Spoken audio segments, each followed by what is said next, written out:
നമസ്കാരം. Middle east വാർത്തകളിലേക്ക് സ്വാഗതം. ആദ്യം നോക്കാം പ്രധാന വാർത്തകൾ.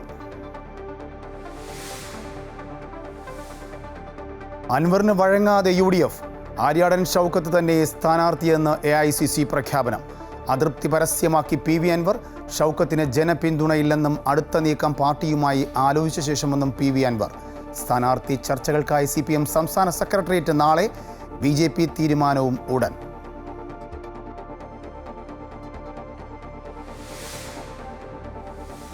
സുപ്രധാന മേഖലകളിൽ സഹകരണം ശക്തമാക്കാൻ UAEയും ഒമാനും. UAE ഉപപ്രധാനമന്ത്രിയുടെ ഔദ്യോഗിക ഒമാൻ സന്ദർശനത്തിന് തുടക്കം.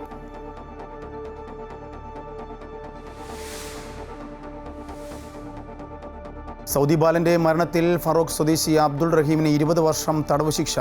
ദയാദനം നൽകി വധശിക്ഷ ഒഴിവാക്കിയെങ്കിലും ശിക്ഷിച്ചത് പൊതു അവകാശ നിയമപ്രകാരം. 19 വർഷം ജയിലിൽ കഴിഞ്ഞതിനാൽ 1 വർഷത്തിന് ശേഷം റഹീമിനെ പുറത്തിറക്കാം.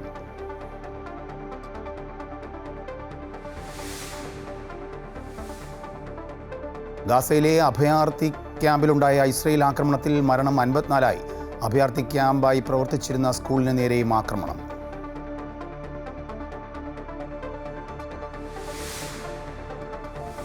കാലവർഷം കനത്തു. സംസ്ഥാനത്ത് മഴക്കെടുതി. ഇന്ന് 5 മരണം. കോഴിക്കോട്, വയനാട്, കണ്ണൂർ ജില്ലകളിൽ നാളെ റെഡ് അലർട്ട്. കോഴിക്കോട്, വയനാട്, കണ്ണൂർ, കോട്ടയം ജില്ലകളിലെ വിദ്യാഭ്യാസ സ്ഥാപനങ്ങൾക്ക് നാളെ അവധി. ജാഗ്രത വേണമെന്ന് മുഖ്യമന്ത്രി.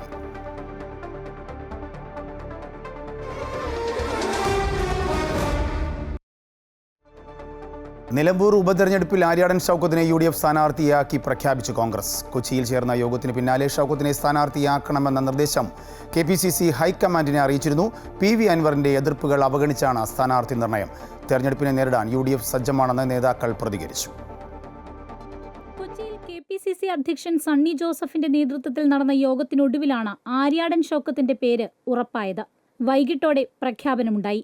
VS ജോയിയെ സ്ഥാനാർത്ഥിയാക്കണമെന്ന PV അൻവറിന്റെ ആവശ്യം കോൺഗ്രസ് പൂർണ്ണമായും തള്ളുകയായിരുന്നു. PV അൻവറിന് വഴങ്ങിക്കൊടുത്താൽ അത് സംഘടനാ കെട്ടുറപ്പിനെ ബാധിക്കുമെന്ന വിലയിരുത്തലുണ്ട്. KPCC അധ്യക്ഷ സ്ഥാനത്ത് തന്നെ ക്രൈസ്തവ വിഭാഗത്തിൽ നിന്നുള്ള ആളായതിനാൽ അത്തരം സമവാക്യങ്ങളെ ഭയക്കേണ്ടതില്ല. ജോയ്ക്ക് ഇനിയും മത്സരിക്കാൻ അവസരമുണ്ടെന്ന കാര്യവും പരിഗണിച്ചു.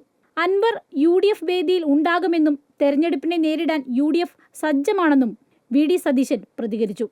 ഏകകണ്ഠമായി സമർപ്പിച്ച ഒരു പ്രപ്പോസലാണ് ശ്രീ ആര്യാടൻ ഷൗക്കത്തിൻ്റെ സ്ഥാനാർത്ഥിത്വം. അത് ബഹുമാനപ്പെട്ട കോൺഗ്രസ് പ്രസിഡന്റ് അത് സ്വീകരിച്ചു. തെരഞ്ഞെടുപ്പ് പ്രവർത്തനങ്ങൾ നാളെ മുതൽ ആരംഭിക്കും. ഞങ്ങൾ സജ്ജമാണ്. അദ്ദേഹം ഞങ്ങൾക്ക് ആ പിന്തുണ പ്രഖ്യാപിച്ചിട്ടുണ്ട്. തീർച്ചയായിട്ടും ആ പിന്തുണ ഞങ്ങൾക്ക് സ്വീകരിക്കും. അദ്ദേഹം UDFൻ്റെ ഭാഗമാവും. അത് തീരുമാനം ഞങ്ങൾ എടുത്തിട്ടുണ്ട്. അൻവറിന്റെ UDF പ്രവേശനം ആലോചിച്ച് ചെയ്യുമെന്ന് KPCC പ്രസിഡന്റ് സണ്ണി ജോസഫ് പറഞ്ഞു. ആര്യാടൻ ഷൗക്കത്തിന്റെ സ്ഥാനാർത്ഥിത്വത്തെ VS ജോയ് സ്വാഗതം ചെയ്തിട്ടുണ്ടെന്നും സണ്ണി ജോസഫ് ചൂണ്ടിക്കാട്ടി. കോൺഗ്രസിൻ്റെ സ്ഥാനാർത്ഥിയെ UDFൻ്റെ സ്ഥാനാർത്ഥിയെ UDFനെ പിന്തുണയ്ക്കുന്ന എല്ലാവരും പിന്തുണയ്ക്കും എന്ന് തന്നെ ഞങ്ങൾ കരുതുന്നു. ജോയി തന്നെ അതിനെ സ്വാഗതം ചെയ്ത് ഫേസ്ബുക്ക് പോസ്റ്റ് ചെയ്തിട്ടുണ്ട്. Joy is A strong fighter and leader of the Indian national Congress. That is all. PV അൻവറിനെ രാഷ്ട്രീയമായി UDFന് ആവശ്യമുണ്ടെന്നും അൻവർ മുന്നണിയുടെ ഭാഗമാണോ എന്ന് ഇപ്പോൾ പറയാനാകില്ലെന്നുമായിരുന്നു UDF കൺവീനർ അടൂർ പ്രകാശിന്റെ പ്രതികരണം.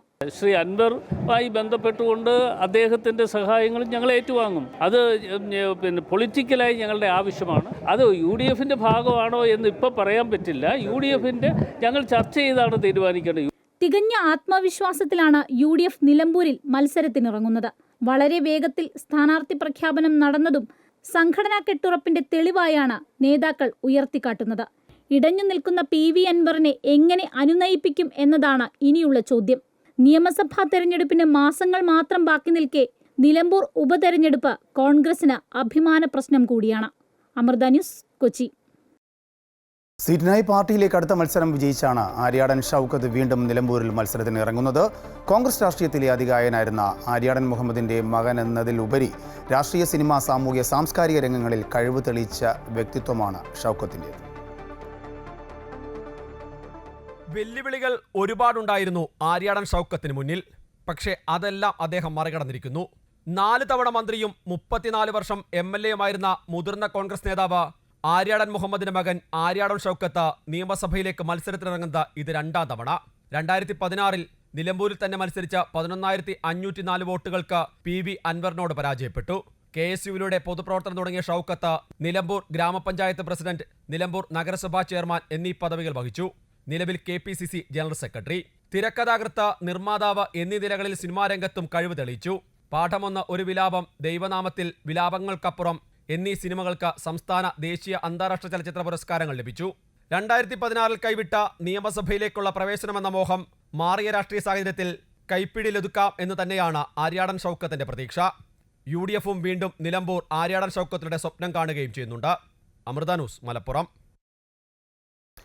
ആര്യാടൻ ഷൗക്കത്തിൻ്റെ സ്ഥാനാർത്ഥിത്വത്തിനെതിരെ കടുത്ത പ്രതിഷേധം പരസ്യപ്പെടുത്തിയ PV അൻവറിൻ്റെ തുടർ നീക്കങ്ങളെ നിരീക്ഷിച്ചു വരികയാണ് മുന്നണികൾ. ഔദ്യോഗിക സ്ഥാനാർത്ഥിക്കെതിരെ കടുത്ത ആരോപണം ഉന്നയിക്കുകയും 2 ദിവസം കാത്തിരിക്കണമെന്ന സമ്മർദ്ദ തന്ത്രം പുറത്തെടുക്കുകയും ചെയ്യുന്നതോടെ അൻവറിൻ്റെ നീക്കങ്ങൾ നിർണായകമാകുകയാണ്. PV അൻവറും UDFും ഒരുമിച്ച് തെരഞ്ഞെടുപ്പിനെ നേരിടുന്നു പറഞ്ഞ അർത്ഥം ഞാൻ UDFിലല്ലോ, അപ്പോഴും പുറത്തല്ലേ. അപ്പോൾ അത് ആ സ്ഥാനാർത്ഥി അവർ തീരുമാനിച്ച് വരട്ടെ. അല്ല, ഞാൻ പിന്തുണയില്ലല്ലോ. നമ്മൾ പിണറായി സത്തെ തോൽപ്പിക്കാൻ പറ്റുന്ന ഒരു സ്ഥാനാർത്ഥി അവിടെ ആവണം. അസോസിയേറ്റഡ് കിട്ടില്ല. അസോസിയേറ്റഡ് എന്ന് പറഞ്ഞിട്ടുണ്ടെങ്കിൽ ബസ്സിൻ്റെ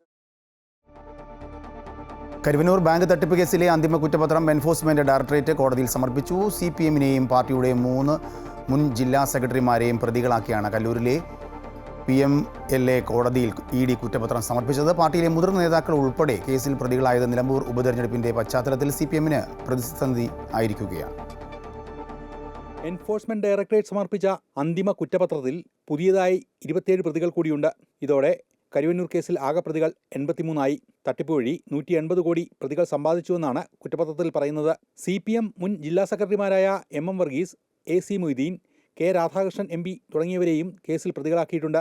ബാങ്കിലെ രഹസ്യ അക്കൗണ്ടുകൾ വഴി CPMന്റെ കള്ളപ്പണ ഇടപാട് നടന്നുവെന്നാണ് ED റിപ്പോർട്ടിലുള്ളത്. അന്വേഷണ വേളയിൽ K രാധാകൃഷ്ണനെ സാക്ഷിയാക്കുമെന്നായിരുന്നു സൂചനകളെങ്കിലും ഇപ്പോൾ 70-ാം പ്രതിയാക്കിയാണ് കുറ്റപത്രം സമർപ്പിച്ചിരിക്കുന്നത്.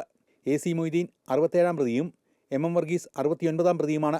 കേസിൽ CPMനെ 68-ാം പ്രതിയാക്കിയാണ് ഉൾപ്പെടുത്തിയിരിക്കുന്നത്. നേരത്തെ ED ചോദ്യം ചെയ്ത മുൻ MP PK Biju, Kerala bank vice president MK Kannan തുടങ്ങിയവരെ കുറ്റപത്രത്തിൽ പ്രതി ചേർത്തിട്ടില്ല. CPM ജില്ലാ നേതൃത്വത്തിന്റെ അറിവോടെയാണ് കള്ളപ്പണ ഇടപാട് നടന്നതെന്നാണ് EDയുടെ കണ്ടെത്തൽ. കള്ളപ്പണ ഇടപാട് നടന്ന രഹസ്യ അക്കൗണ്ടുകളെക്കുറിച്ച് ആദായനികുതി റിട്ടേണുകളിൽ വിവരങ്ങൾ ഉണ്ടായിരുന്നില്ലെന്ന് ED പറയുന്നു. കേസുമായി ബന്ധപ്പെട്ട് 123 കോടി രൂപ പ്രതികളുടെ സ്വത്തുക്കളിൽ നിന്ന് ED കണ്ടുകെട്ടിയിട്ടുണ്ട്. വടക്കാഞ്ചേരി നഗരസഭാ കൗൺസിലർ മധു അമ്പലപുരം, പാർട്ടിയുടെ വിവിധ ഘടകങ്ങളിൽ പ്രവർത്തിക്കുന്ന AR Peethambaran, MP Raju, KC പ്രേമജൻ എന്നിവരും കേസിൽ പ്രതികളാണ്. നേരത്തെ കേസ് അന്വേഷണത്തിൽ പുരോഗതി ഉണ്ടാകാത്തതിനെ തുടർന്ന് ഹൈക്കോടതി പോലീസിനെ വിമർശിച്ചിരുന്നു. മുതിർന്ന നേതാക്കളടക്കം ആരോപണം നേരിടുന്ന എല്ലാവരെയും കുറിച്ച് അന്വേഷിക്കണമെന്നായിരുന്നു കോടതിയുടെ നിർദ്ദേശം. ഈ സാഹചര്യത്തിലാണ് ED കേസിൽ അന്തിമ കുറ്റപത്രം സമർപ്പിച്ചിരിക്കുന്നത്. കഴിഞ്ഞ ലോക്സഭാ തെരഞ്ഞെടുപ്പിൽ തൃശൂരിൽ വലിയ തോതിൽ ചർച്ച ചെയ്യപ്പെട്ട വിഷയമായിരുന്നു കരുവന്നൂർ ബാങ്ക് വായ്പ തട്ടിപ്പ്. ഇപ്പോൾ നിലമ്പൂർ ഉപതെരഞ്ഞെടുപ്പ് പശ്ചാത്തലത്തിലും കരുവന്നൂർ ബാങ്ക് തട്ടിപ്പ് വീണ്ടും ചർച്ചാ വിഷയമായിരിക്കുകയാണ്. അമൃത ന്യൂസ്, കൊച്ചി. ED കുറ്റപത്രത്തിന് പിന്നിൽ രാഷ്ട്രീയ ഗൂഢാലോചനയെന്ന് CPM സംസ്ഥാന സെക്രട്ടറി MV ഗോവിന്ദൻ.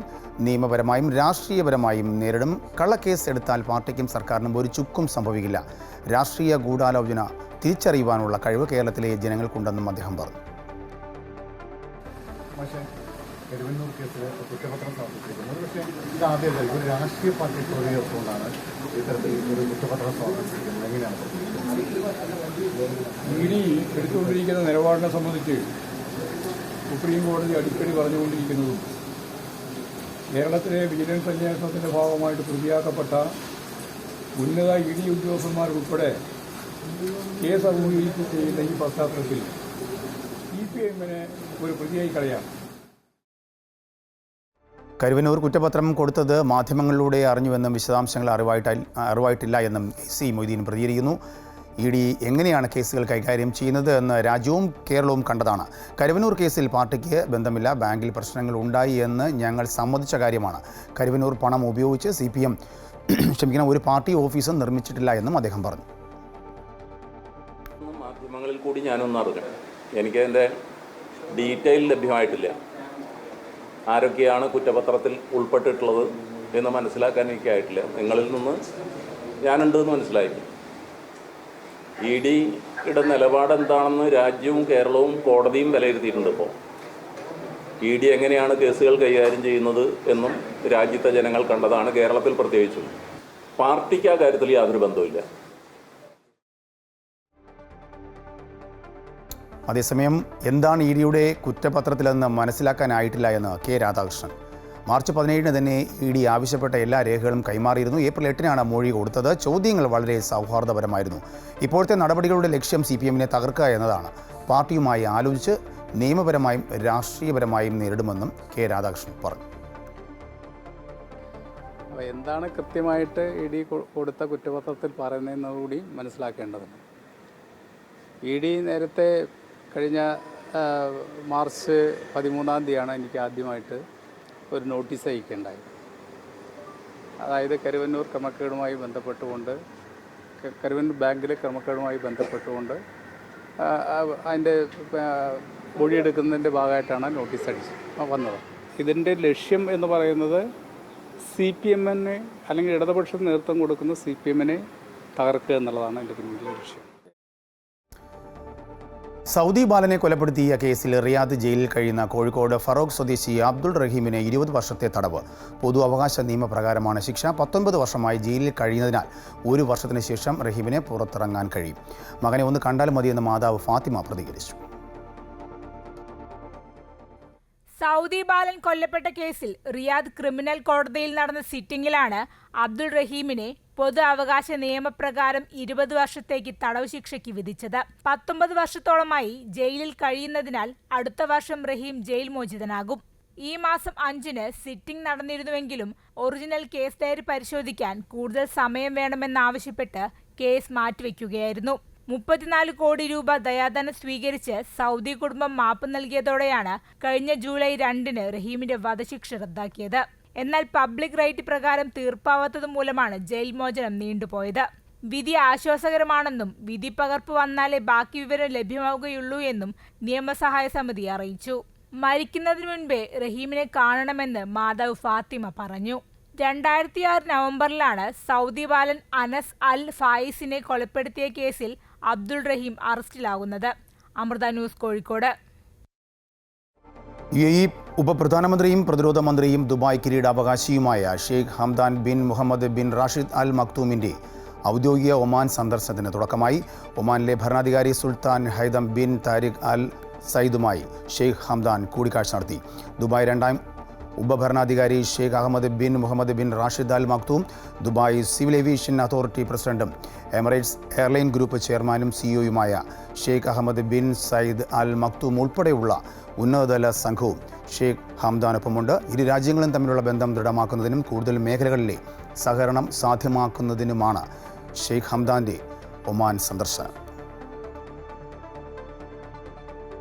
ദുൽഹജ്ജ് മാസപ്പിറവി മെയ് 28-ന് ആകാൻ സാധ്യതയുണ്ടെന്നും ഗൾഫ് രാജ്യങ്ങളിൽ അറഫ ദിനം ജൂൺ 5-നും ബലിപ്പെരുന്നാൾ ജൂൺ 6-നുമായിരിക്കുമെന്ന് രാജ്യാന്തര ജ്യോതിശാസ്ത്ര കേന്ദ്രം അറിയിച്ചു. നാളെ മാസപ്പിറവി കണ്ടില്ല എങ്കിൽ ദുൽഹജ്ജിൻ്റെ ആദ്യ ദിനം മെയ് 29-നായിരിക്കും. ബലിപ്പെരുന്നാൾ ജൂൺ 7-നും UAE-യിൽ ശനി ഞായർ വാരാന്ത്യ ദിനങ്ങൾ ഉൾപ്പെടെ 4 ദിവസം ബലിപ്പെരുന്നാൾ അവധി ദിനങ്ങൾ ലഭിക്കും. ജൂൺ 5 മുതൽ 8 വരെയോ അല്ലെങ്കിൽ 6-ാം തീയതി മുതൽ 9-ാം തീയതി വരെയോ ആകും അവധി ദിനങ്ങൾ.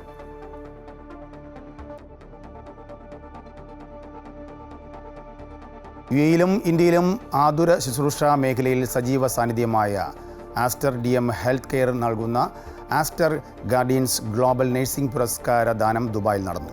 ഖാന സ്വദേശിയായ നവോമി ഒയോയെയാണ് അവാർഡിന് അർഹയായത്. ലോകമെമ്പാടുമുള്ള ആരോഗ്യമേഖലയുടെ നട്ടെല്ലായ നഴ്സുമാർക്ക് നൽകുന്ന ആദരവെന്ന നിലയിലാണ് ആസ്റ്റർ DM ഹെൽത്ത് കെയർ എല്ലാ വർഷവും Aster guardians global nursing award സമ്മാനിക്കുന്നത്. $2.5 ലക്ഷം സമ്മാനത്തുകയുള്ള പുരസ്കാരത്തിന്റെ 4ാം സീസൺ ദുബായിലെ അറ്റ്ലാന്റിസ് ഹോട്ടലിൽ നടന്നു. ആഫ്രിക്കൻ രാജ്യമായ ഖാന സ്വദേശിയായ നവോമി ഒയോയെ ഒഹാനെ ഒറ്റി പുരസ്കാരത്തിന് അർഹയായി. ക്യാൻസർ കെയർ വിഭാഗത്തിൽ നഴ്സാണ് നവോമി. ക്യാൻസർ പരിശോധനയുമായി ബന്ധപ്പെട്ട പഠന ബോധവൽക്കരണ പരിപാടികളും മറ്റും ആഫ്രിക്കൻ രാജ്യങ്ങളിൽ സംഘടിപ്പിക്കുന്നതിന് നവോമി നേതൃത്വം നൽകുന്നുണ്ട്. UAE സഹിഷ്ണുതാ വകുപ്പ് മന്ത്രി Sheikh Nahyan bin Mubarak Al Nahyan പുരസ്കാരദാനം നിർവഹിച്ചു. And the unseen ones. And this is dedicated to all nurses, not just in Ghana, not just in Africa, but the whole world. And I also want to tell our nurses that it's very important that you showcase whatever you do. UAE-ലെ Indian സ്ഥാനപതി Sanjay Sudhir, Aster DM health care സ്ഥാപക ചെയർമാനും മാനേജിംഗ് ഡയറക്ടറുമായ doctor Azad Moopen, Aster group CEO Alisha Moopen, director Zeba Moopen എന്നിവരും സംബന്ധിച്ചു. ഇന്ത്യയിൽ നിന്നുള്ള 2 പേരുൾപ്പെടെ 10 പേരാണ് അവസാന റൗണ്ടിൽ എത്തിയത്. മുൻ ലോകസുന്ദരി സുസ്മിത സെന്നാണ് വിജയിയെ പ്രഖ്യാപിച്ചത്. $2.5 ലക്ഷം സമ്മാനത്തുക പരിശീലന പരിപാടികൾക്കും സ്കോളർഷിപ്പ് പദ്ധതികൾക്കുമായി വിനിയോഗിക്കുമെന്ന് നവോമി പറഞ്ഞു. ജെറിൻ ജേക്കബിനൊപ്പം ശ്രീരാജ് കൈമൾ, അമൃത ന്യൂസ്, ദുബായ്. കുവൈറ്റിലെ വഫ്രയിൽ വൻ എണ്ണശേഖരം കണ്ടെത്തിയിട്ടുണ്ട്. കുവൈറ്റ് സൗദി സർക്കാർ സംയുക്തമായാണ് ഈ വിവരം അറിയിച്ചത്. 2020 ഡിവൈഡഡ് സോണിലും അതിനോട് ചേർന്നുള്ള ഓഫ് ഷോർ പ്രദേശത്തും ഉൽപ്പാദന പ്രവർത്തനങ്ങൾ പുനരാരംഭിച്ചതിന് ശേഷമുള്ള ആദ്യ കണ്ടെത്തലാണ് ഇതെന്നും ഇരു രാജ്യങ്ങളും അറിയിച്ചു. ദുബായിലെ സാംസ്കാരിക കൂട്ടായ്മയായ ഓർമ്മയുടെ നേതൃത്വത്തിൽ മുൻ മുഖ്യമന്ത്രി EK നായനാരുടെ അനുസ്മരണം സംഘടിപ്പിച്ചു. CPM എറണാകുളം ജില്ലാ സെക്രട്ടേറിയറ്റ് അംഗവും ശിശുക്ഷേമ സമിതി എറണാകുളം ജില്ലാ വൈസ് പ്രസിഡന്റുമായ അഡ്വക്കേറ്റ് KS അരുൺകുമാർ അനുസ്മരണ പ്രഭാഷണം നടത്തി. CPM മലപ്പുറം ജില്ലാ സെക്രട്ടേറിയറ്റ് അംഗം EJN, ഓർമ്മ president Shihab Peringode, general secretary Pradeep Thoppil,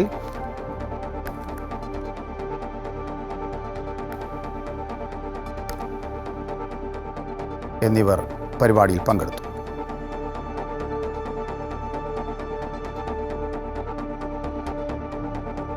കുവൈറ്റിലെ മാധ്യമപ്രവർത്തകരുടെ കൂട്ടായ്മയായ കേരള പ്രസ് ക്ലബ് കുവൈറ്റിൻ്റെ വാർഷികാഘോഷങ്ങളുടെ ഭാഗമായി മാധ്യമ സമ്മേളനം സംഘടിപ്പിക്കുന്നു.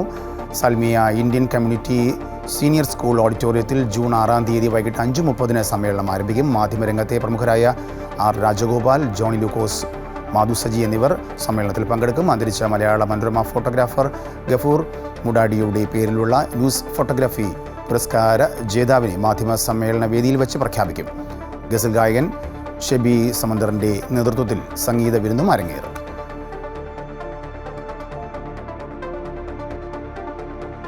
കുവൈറ്റിൽ അപൂർവ ഇനം കടൽ പക്ഷികളെ പരിസ്ഥിതി സംരക്ഷണ സമിതി കണ്ടെത്തി. Short tailed shearwater, polar skua എന്നീ പക്ഷികളെയാണ് കണ്ടെത്തിയിരിക്കുന്നത്. രാജ്യത്ത് 4-ാം തവണയാണ് ഈ പക്ഷികളുടെ സാന്നിധ്യം കണ്ടെത്തുന്നതെന്ന് പരിസ്ഥിതി സംരക്ഷണ സമിതിയിലെ പക്ഷി നിരീക്ഷണ വിഭാഗത്തിലെ അംഗം മുഹമ്മദ് അൽ ഹുദൈന അറിയിച്ചു. പസഫിക് സമുദ്രത്തിന് കുറുകെ ഉത്തര ധ്രുവം മുതൽ ദക്ഷിണ ധ്രുവം വരെയുള്ള പ്രദേശങ്ങളിൽ മാത്രമാണ് ഈ പക്ഷികളുടെ സാന്നിധ്യം കാണപ്പെടുന്നത്.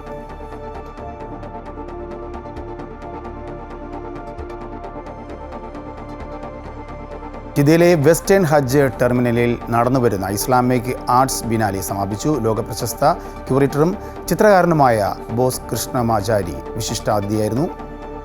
ചടങ്ങിൽ നിരവധി പേർ പങ്കെടുത്തു.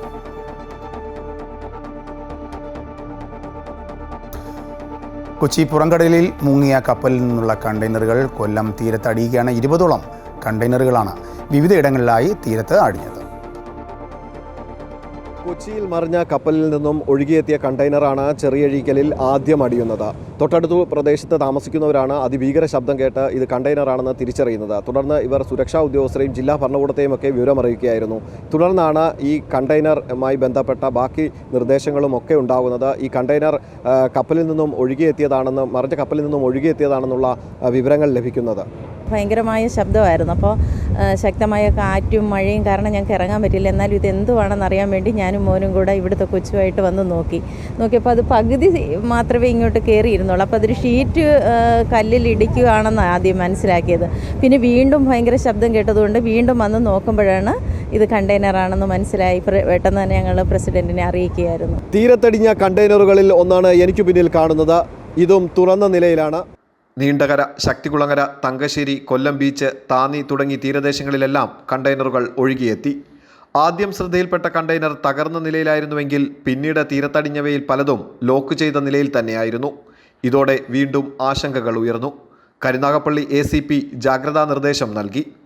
കണ്ടെയ്നറുകൾ കൂട്ടത്തോടെ തീരത്തടിഞ്ഞു തുടങ്ങിയപ്പോൾ ജനങ്ങൾ കണ്ടെയ്നറുകൾക്കടുത്തേക്ക് പോകരുതെന്നും 200 മീറ്റർ അകലം പാലിക്കണമെന്നും സംസ്ഥാന ദുരന്ത നിവാരണ അതോറിറ്റിയുടെ നിർദ്ദേശം. മുങ്ങിയ കപ്പലിലെ ലൈഫ് ബോട്ടും കൊല്ലം തീരത്തടിഞ്ഞു. കസ്റ്റംസ് ഉദ്യോഗസ്ഥരും ജില്ലാ ഭരണാധികാരികളും റവന്യൂ വകുപ്പ് ഉദ്യോഗസ്ഥരും ഉൾപ്പെടെ സ്ഥലത്തെത്തി സ്ഥിതികൾ വിലയിരുത്തി. ഇതിനിടെ തീരത്തടിഞ്ഞ കണ്ടെയ്നറിൽ നിന്നും ചാക്കുകെട്ടുകൾ പുറത്തേക്ക് വന്നു. വസ്ത്രങ്ങൾ, newspaper, green tea, medical സാധനങ്ങൾ എന്നിവയും കണ്ടെയ്നറുകളിൽ നിന്നും തീരത്തടിഞ്ഞു. തമിഴ്നാട്ടിൽ നിന്നും NDRF സംഘവും സ്ഥലത്തെത്തി കണ്ടെയ്നറുകൾ നീക്കം ചെയ്യുന്നതിനെക്കുറിച്ച് വിലയിരുത്തി. इंसिडेंट कमांडर से डिस्कस करेंगे, उसके बाद इसको रिमूव करेंगे. हम इसके पहले उधर हार्बर में चेक किया, उसके बाद यहाँ पर आया. റോഡ് മാർഗം കണ്ടെയ്നറുകൾ സുരക്ഷിത സ്ഥാനത്തേക്ക് നീക്കാനുള്ള ശ്രമം പക്ഷേ നടപ്പിലായില്ല. തുടർന്ന് ഡ്രഡ്ജറുകളും ബോട്ടുകളും ഉപയോഗിച്ച് കണ്ടെയ്നറുകൾ കടലിലൂടെ വലിച്ചു നീക്കി കൊല്ലം പോർട്ടിൽ എത്തിക്കുന്നതിനുള്ള നടപടികൾ ആരംഭിച്ചു. മുങ്ങിയ കപ്പലിൽ 643 കണ്ടെയ്നറുകളാണ് ഉണ്ടായിരുന്നത്. ഇതിൽ 13 മാത്രമാണ് അപകടകരമായ വസ്തുക്കൾ ഉള്ളതായി പറയപ്പെടുന്നത്.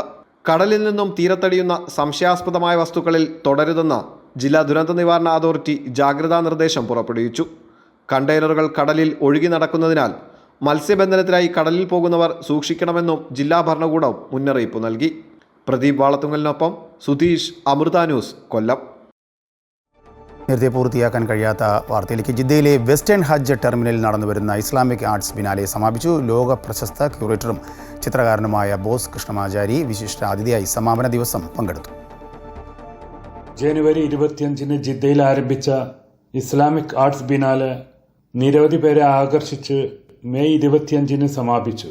ഇന്ത്യയുമായി സൗദി അറേബ്യക്കുള്ള നൂറ്റാണ്ടുകളുടെ ഊഷ്മള ബന്ധങ്ങൾ ബിനാലയിൽ പ്രകടമായിരുന്നു. 200 വർഷം മുമ്പ് സൗത്ത് ഇന്ത്യയിൽ നിന്ന് മക്കയിലേക്ക് കൊണ്ടുവന്ന വിശുദ്ധ കാബയിലേക്ക് കയറുന്നതിനുള്ള ഗോവണി, നോർത്ത് ഇന്ത്യയിൽ നിന്ന് 200 വർഷം മുമ്പ് സമ്മാനിച്ച വിശുദ്ധ ഖുർആൻ, ടിപ്പു സുൽത്താന്റെ ശിരോവസ്ത്രം എന്നിങ്ങനെ നീളുന്ന നിരവധി കാഴ്ചകൾ കൊണ്ട് സമ്പന്നമായിരുന്നു ഇസ്ലാമിക് ആർട്സ് ബിനാലെ. സമാപന ദിവസം സൗദി സാംസ്കാരിക വകുപ്പിന്റെ പ്രത്യേക ക്ഷണം സ്വീകരിച്ച് പ്രമുഖ ഇന്ത്യൻ ചിത്രകാരൻ ജിദ്ദ ഇസ്ലാമിക് ആർട്സ് ബിനാലയിൽ വിശിഷ്ടാതിഥിയായി പങ്കെടുത്ത് സംസാരിച്ചു. വളരെ മനോഹരമായി പ്രൊഫഷണൽ രീതിയിലാണ് ഇസ്ലാമിക് ആർട്സ് ബിനാലെ ജിദ്ദയിൽ സംഘടിപ്പിച്ചതെന്ന് അദ്ദേഹം അമൃത ന്യൂസിനോട് പറഞ്ഞു. സൗദിയിൽ വരുന്നത് ഇത് രണ്ടാമത്തെ ഇൻവിറ്റേഷൻ. ഇവിടെ ജിദ്ദയിൽ നടക്കുന്ന ഇസ്ലാമിക് ആർട്ട് ബിനാലയുടെ ഭാഗമായിട്ട് കൊച്ചി ബിനാലയെ കുറിച്ച് സംസാരിക്കാൻ വേണ്ടിയിട്ടാണ് വന്നത്. വളരെ മനോഹരമായിട്ട് നടത്തിയിട്ടുള്ളൊരു പരിപാടിയാണ് ഇവിടുത്തെ ബിനാലെ. ഇവിടെ നടന്നിട്ടുള്ള ബിനാലയിൽ വളരെയധികം പ്രാധാന്യമുള്ള ലോകത്തിൽ പ്രധാനപ്പെട്ട ഇസ്ലാമിക് റിലേറ്റഡ് ആയിട്ടുള്ള ഹിസ്റ്റോറിക്കൽ പ്രധാനപ്പെട്ട ഒബ്ജക്റ്റുകളുടെ, ഖുറാനുകളുടെ വളരെ പ്രധാനപ്പെട്ട വർക്കുകളാണ് 34 ഇൻസ്റ്റിറ്റ്യൂഷനുകളുമായിട്ട് ബന്ധപ്പെട്ടിട്ട് അവർ കൊണ്ടുവന്നിട്ടുള്ളത്. സൗദി അറേബ്യ ലോകത്ത് ഏറ്റവും കൂടുതൽ കൾച്ചറൽ ഇൻവെസ്റ്റ്മെന്റ് ചെയ്യുന്ന രാജ്യമാണെന്നും അദ്ദേഹം വ്യക്തമാക്കി. എൻ്റെ ആദ്യ വരവ് അലൂല എന്ന് പറയുന്ന സ്ഥലത്ത് വളരെയധികം അവർ 2030 വേണ്ടിയിട്ട് വളരെയധികം കലാപരമായിട്ടുള്ള, സാംസ്കാരികപരമായിട്ട് വളരെയധികം ഇൻവെസ്റ്റ്മെൻറ്റുകൾ നടത്തുന്നുണ്ട്. സോഫ്റ്റ് പവർ ഇൻവെസ്റ്റ്മെൻറ്റ് ഏറ്റവും കൂടുതൽ നടത്തുന്ന രാജ്യങ്ങളിൽ ഒന്നാണ് സൗദി അറേബ്യ. കൊച്ചി ബിനാലയിൽ സൗദി അടക്കമുള്ള കലാലോകത്ത് നിന്ന് നിരവധി പേർ പങ്കെടുക്കുമെന്നും ബോസ് കൃഷ്ണാചാരി അറിയിച്ചു. Zulfiqar റദായ്, Amrita news, Jeddah. രാജ്യത്ത് കോവിഡ് കേസുകൾ വർദ്ധിക്കുന്നു. ആകെ ആക്റ്റീവ് കേസുകൾ 1009. കേരളത്തിലാണ് കൂടുതൽ പേർക്ക് രോഗം സ്ഥിരീകരിച്ചത്. സംസ്ഥാനത്ത് 430 ആക്റ്റീവ് കേസുകളാണുള്ളത്. മെയ് മാസത്തിൽ സംസ്ഥാനത്ത് 2 കോവിഡ് മരണം റിപ്പോർട്ട് ചെയ്തു. ആശങ്ക വേണ്ട എന്നും ജനങ്ങൾ ജാഗ്രത പുലർത്തിയാൽ മതിയെന്നും ആരോഗ്യ മന്ത്രാലയം അറിയിച്ചു. സംസ്ഥാനത്ത് കാലവർഷം ശക്തമായി. മഴയിലും കാറ്റിലും കനത്ത നാശനഷ്ടം, 5 മരണം. നാളെ 3 ജില്ലകളിൽ റെഡ് അലർട്ട് പ്രഖ്യാപിച്ചിട്ടുണ്ട്. ഇന്ന് 11 ജില്ലകളിലാണ് റെഡ് അലർട്ട് പ്രഖ്യാപിച്ചിരുന്നത്.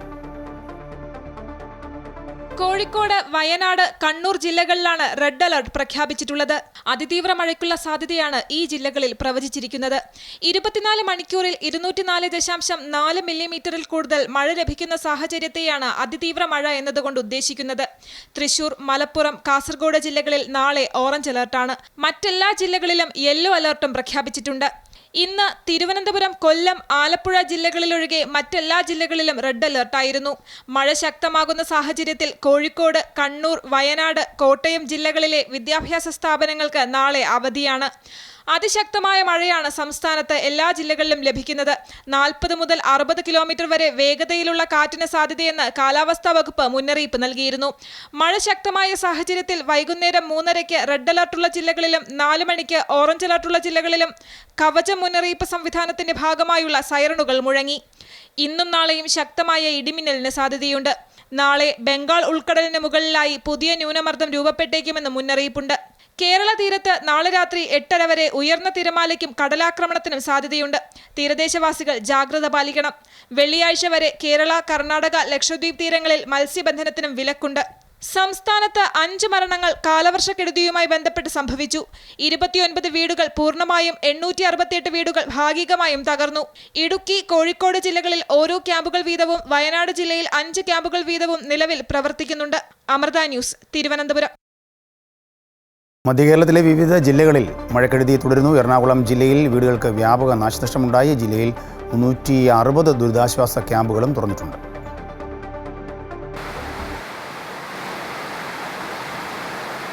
ശക്തമായ കാറ്റിലും മഴയിലും ആലപ്പുഴ ജില്ലയിൽ വിവിധ സ്ഥലങ്ങളിൽ വ്യാപക നാശനഷ്ടം. അമ്പലപ്പുഴയ്ക്ക് സമീപം വണ്ടാനത്തും നീർക്കുന്നത്തും തലവടിയിലും മരങ്ങൾ വീണ് വീടുകൾ തകർന്നു. വണ്ടാനത്ത് വൃക്ഷവിലാസം ബിജുവിൻ്റെ വീടാണ് തകർന്നത്. ബിജു, ഭാര്യ റാഷി, മക്കൾ ബിനാസ്, ബിലാൽ എന്നിവർ പുറത്തേക്കോടി രക്ഷപ്പെട്ടതിനാൽ വൻ ദുരന്തം ഒഴിവായി. തലവടിയിൽ വീടിന് മുകളിലേക്ക് മാവ് കടപുഴകി വീണു. വീട് ഭാഗികമായി തകർന്നു. അമ്പലപ്പുഴ തിരുവല്ല സംസ്ഥാന പാതയിൽ ചക്കുളത്തുകാവ് ഓഡിറ്റോറിയത്തിന് മുൻവശം നിന്ന ആഞ്ഞിലി റോഡിലേക്ക് കടപുഴകി വീണതിനെ തുടർന്ന് വാഹന ഗതാഗതം മണിക്കൂറുകളോളം തടസ്സപ്പെട്ടു.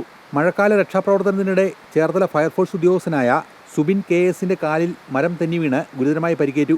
ആലപ്പുഴ കടപ്പുറത്ത് ശക്തമായ കാറ്റിലും മഴയിലും താൽക്കാലിക കട തകർന്നു വീണ് പരിക്കേറ്റ യുവതി മരണമടഞ്ഞു. കൂടെയുണ്ടായിരുന്ന യുവാവിനും പരിക്കേറ്റു. കൊച്ചി കളമശ്ശേരിയിൽ വെള്ളക്കെട്ട് മൂലം കാർ തലകീഴായി മറിഞ്ഞു. കോട്ടയം സ്വദേശി ജെയിംസിന് പരിക്കേറ്റു. കോട്ടയം ജില്ലയിൽ മഴ ശക്തമായി തുടരുന്നു. ജില്ലയിലെ വിനോദസഞ്ചാര കേന്ദ്രങ്ങളായ ഇല്ലിക്കൽക്കല്ല്, ഇലവീഴ, പൂഞ്ചിറ, മാർമല അരുവി തുടങ്ങിയ സ്ഥലങ്ങളിലേക്കുള്ള യാത്ര നിരോധിച്ചു. ഈരാറ്റുപേട്ട വാഗമൺ റോഡിൽ രാത്രിയാത്രയും നിരോധിച്ചിട്ടുണ്ട്. ശക്തമായ മഴയെ തുടർന്ന് പാലാ ഈരാറ്റുപേട്ട റോഡിൽ വെള്ളം കയറിയ സ്ഥലങ്ങളിൽ ഗതാഗതം നിലച്ചു. കോട്ടയം ചുങ്കത്ത് ഓട്ടോറിക്ഷയ്ക്ക് മുകളിലേക്ക് മരം വീണ് 2 ഓട്ടോറിക്ഷകൾ ഭാഗികമായി തകർന്നു. മീനച്ചിലാറിൽ ജലനിരപ്പ് ഉയർന്നിട്ടുണ്ട്. ഏന്തയാർ, വള്ളക്കാട്, മുണ്ടപ്പള്ളി മേഖലകളിൽ ശക്തമായ കാറ്റിൽ വൻ കൃഷിനാശമുണ്ടായി. ഏക്കർ കണക്കിന് റബ്ബറും മറ്റ് കൃഷികളും നശിച്ചു. ഇടുക്കിയിൽ ആനച്ചാലിലും മൂന്നാർ മറയൂർ റോഡിലും മരം വീണ് ഗതാഗതം തടസ്സപ്പെട്ടു. രാജാക്കാട് വീടിന് മുന്നിൽ നിർത്തിയിട്ടിരുന്ന കാറിന് മുകളിൽ മരം വീണ് കാർ ഭാഗികമായി തകർന്നു. ഇടുക്കി മൂന്നാറിൽ കാർമൽഗിരി പള്ളി ഓഡിറ്റോറിയത്തിൽ ദുരിതാശ്വാസ ക്യാമ്പ് തുറന്നു. അപകട ഭീഷണിയുള്ള അന്തോണിയാർ കോളനിയിലെ ആളുകളാണ് ക്യാമ്പിൽ ഉള്ളത്. വിവിധ ബ്യൂറോകൾക്കൊപ്പം അമൃത ന്യൂസ്, കൊച്ചി. വടക്കൻ കേരളത്തിൽ മഴ ശക്തമാണ്. കോഴിക്കോട് ഉൾപ്പെടെ 5 ജില്ലകളിൽ റെഡ് അലർട്ട് തുടരുകയാണ്. നിലമ്പൂർ വല്ലപ്പുഴയിൽ മീൻ പിടിക്കാൻ പോയ ആളെ തോട്ടിൽ മരിച്ച നിലയിൽ കണ്ടെത്തി.